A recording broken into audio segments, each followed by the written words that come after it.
भारतासाठी अतिशय आनंदाची आणि अभिमानाने आपली मान उंचावणारी बातमी समोर आहे ती 2024 पॅरिस ऑलिम्पिक मधून मनू भाकर आणि सरबजोत सिंग यांनी कांस्य पदक मिळवून भारताला गौरवले। या आनंदाच्या क्षणी देशाचे पंतप्रधान नरेंद्र मोदींनी मनूला फोनवर या यशाबद्दल तिचे अभिनंदन करत शाबासकीची थाप दिली आहे। यामध्ये विशेष बाब म्हणजे मनू भाकर ही पहिली महिला नेमबाज आहे जिने ऑलिम्पिक मध्ये पदक मिळवले। ही भारतासाठी खरंच खूप कौतुकाची गोष्ट आहे। 10 मीटर एअर पिस्तूल प्रकारात पदक मिळवणारी मनू ही पहिली भारतीय महिला आहे। मनू भाकरचं हे यश नक्कीच वाखणण्याजोगं आहे ते 2021च्या टोकियो ऑलिम्पिकमुळे।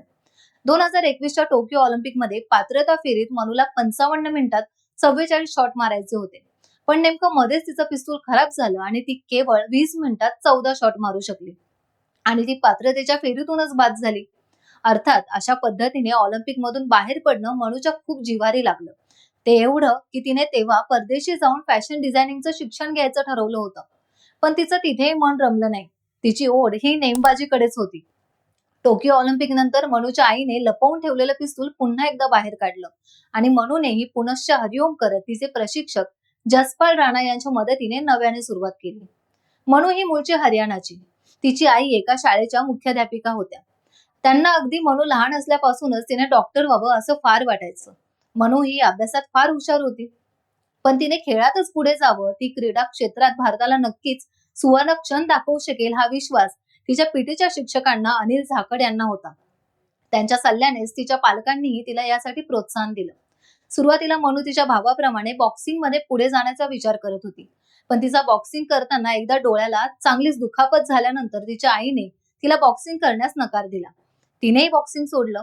त्यानंतर तिने स्केटिंग, बॅडमिंटन, टेनिस असे सर्व प्रकार आजमावले।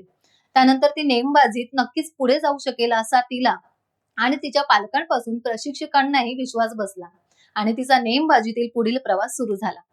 आजवरच्या प्रवासात तिने 70 राष्ट्रीय आणि 50 आंतरराष्ट्रीय पदकं मिळवली आहेत। राष्ट्रकुल क्रीडा स्पर्धेतही तिने यश मिळवलं। आजवर 2 सांघिक, 9 सुवर्ण पदकं आणि 2 रौप्य पदकं तिने मिळवली आहेत।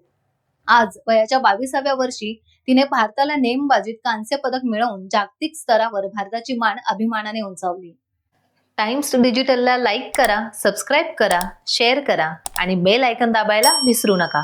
पाहत रहा टाइम्स डिजिटल।